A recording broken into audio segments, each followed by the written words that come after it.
امام نسائی نے اس میں ایک چیپٹر باندھا ہے عمل الیوم واللیلہ، وہ سنن نسائی الکبریٰ کا چیپٹر ہے، اس میں انٹرنیشنل نمبر کے مطابق ہے یہ 8017 نمبر حدیث، حاکم میں بھی موجود ہے اس کا کچھ حصہ 2064، کہ جو شخص صبح کے وقت آیت الکرسی پڑھ لے شام تک وہ اللہ کی حفاظت میں رہتا ہے شیاطین سے، جنات سے، اور جو شام کے وقت ایک دفعہ آیت الکرسی پڑھ لے صبح تک حفاظت میں رہتا ہے۔ تو یہ اللہ کا شکر ہے کہ جو لوگ فجر اور مغرب کی نماز پڑھ رہے ہیں وہ آٹومیٹکلی آیت الکرسی پڑھ لیتے ہیں۔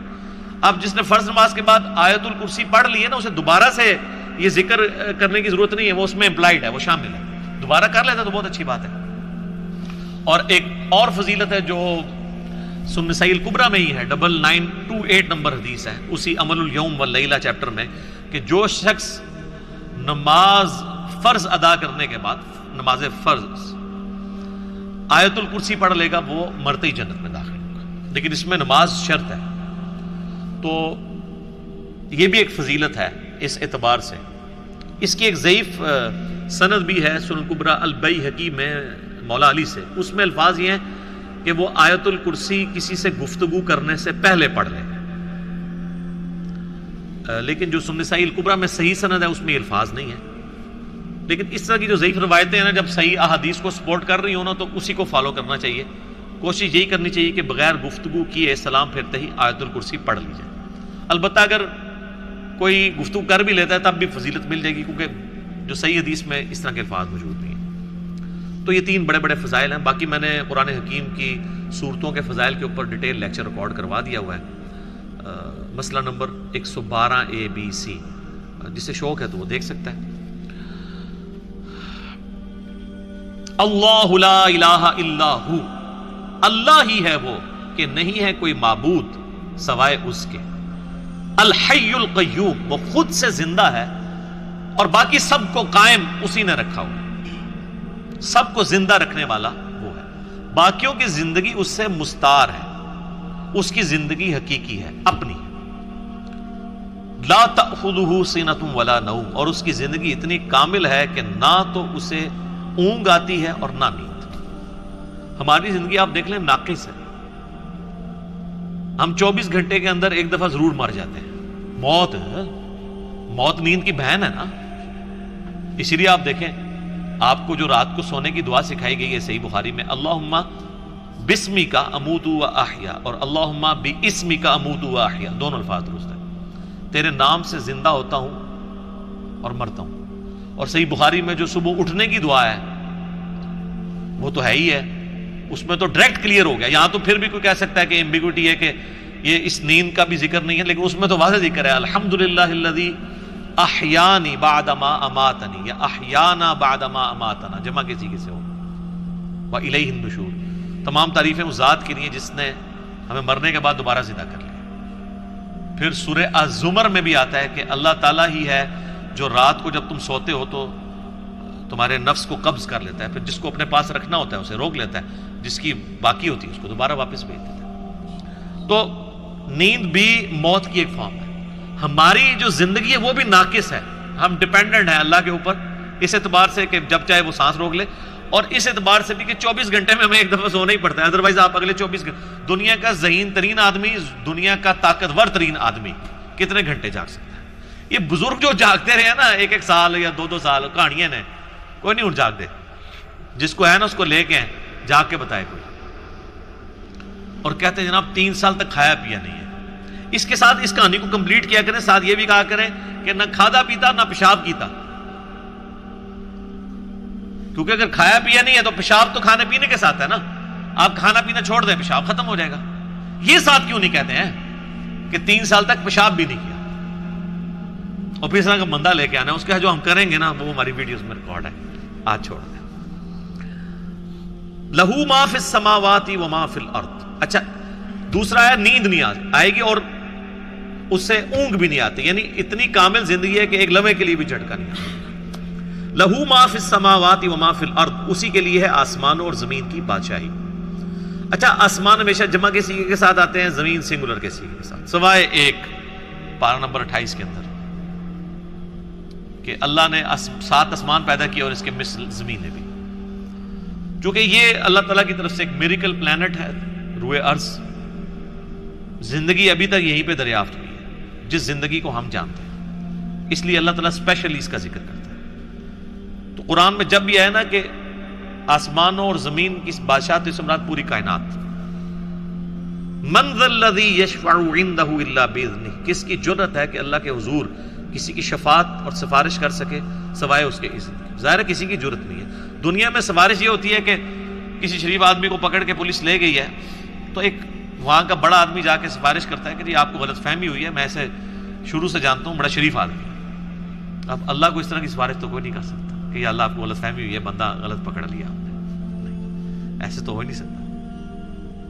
اسی لیے اللہ نے کہا کہ اس کی جرأت ہے کہ مجھے کہے، مجھے سفارش کرے کسی کی، میرے کہنے سے نہیں۔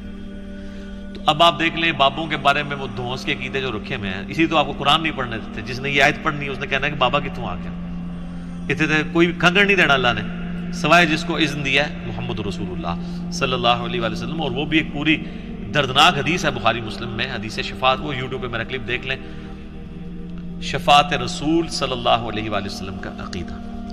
یعلم ما بین ایدیہم وما خلفہم، وہ جانتا ہے جو ان سے پہلے ہو چکا، جو ان کے بعد ہو۔ یعنی اللہ تعالیٰ ہمارا جس کی سفارش تم میرے پاس لے کے آؤ گے نا، مجھے پتا ہے اس نے پہلے کیا کیا اور آندہ کیا کرنا، مجھے بتا رہے ہو۔ اور ایک معنی یہ بھی ہے کہ جو سفارشی بھی ہے نا، اللہ تعالیٰ ان کو بھی جانتا ہے کہ ان کا علم پہلے کا کیا تھا اور بعد کا علم کیا ہے۔ اللہ تعالیٰ نے ہر ایک کو اپنے علم سے گھیرا ہوا۔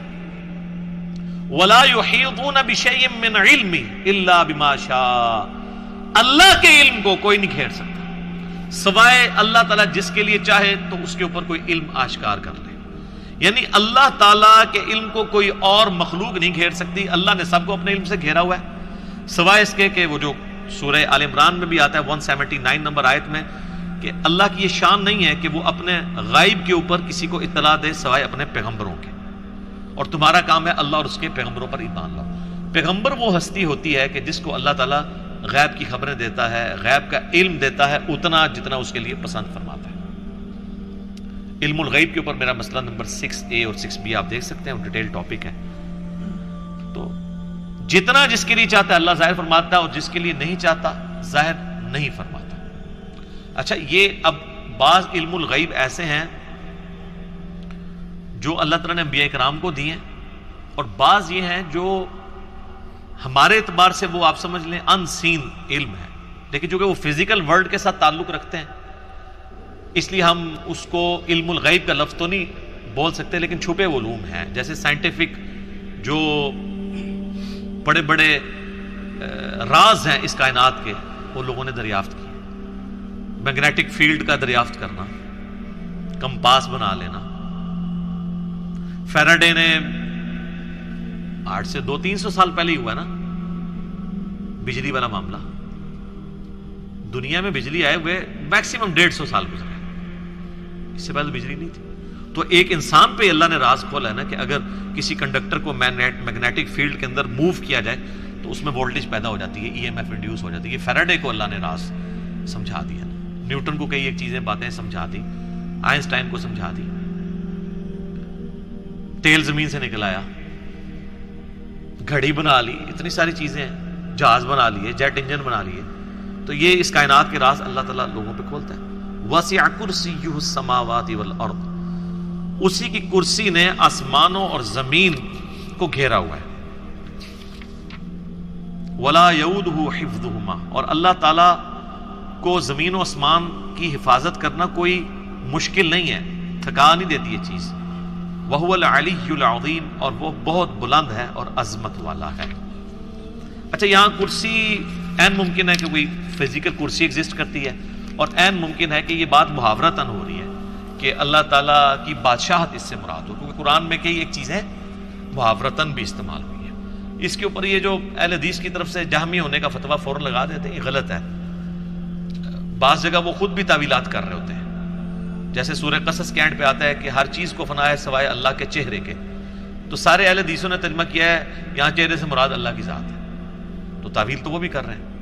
یا قیامت والے دن اللہ کے سائے کے سوا کوئی اور سایہ نہیں ہوگا، 7 لوگ اس سائے کے نیچے ہوں گے، بخاری مسلم میں آتا ہے، تو وہاں اہل حدیث بھی کہتے ہیں یہاں مراد عرش کا سایہ، اللہ کا سایہ مراد نہیں۔ تو اس طریقے سے اگر کوئی تعویل کرتا ہے اس طرح کے معاملات میں جہاں پہ ممکن ہو، جہاں پہ ممکن نہ ہو وہاں پہ نہیں کرنی چاہیے.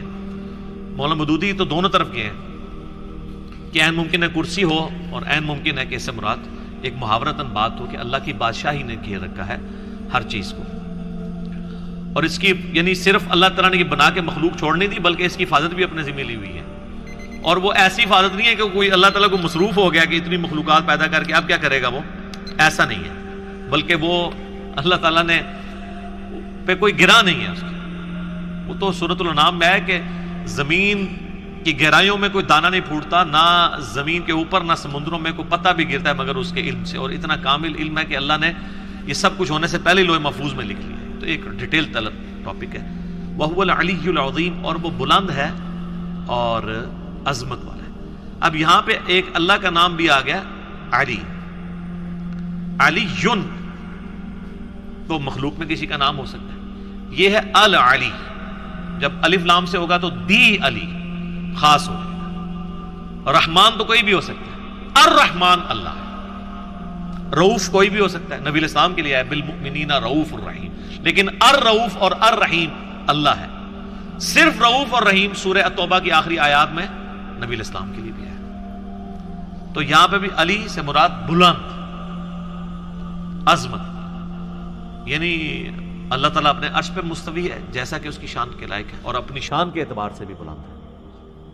تو اب یہ آیت الکرسی پہ تو گھنٹوں بولا جا سکتا تھا، میں نے اتنا حصہ کور کیا ہے جتنا ایک عام بندی کی ضرورت ہے، کیونکہ آپ سمجھیں کہ قرآن حکیم میں جتنی بھی آیات اللہ تعالیٰ کی اسماء و صفات کے اعتبار سے یا اس کی قدرتوں اور شانوں کے اعتبار سے آئیں گی، آلموسٹ ان کی جڑ جو ہے وہ آیت الکرسی کے اندر موجود ہے.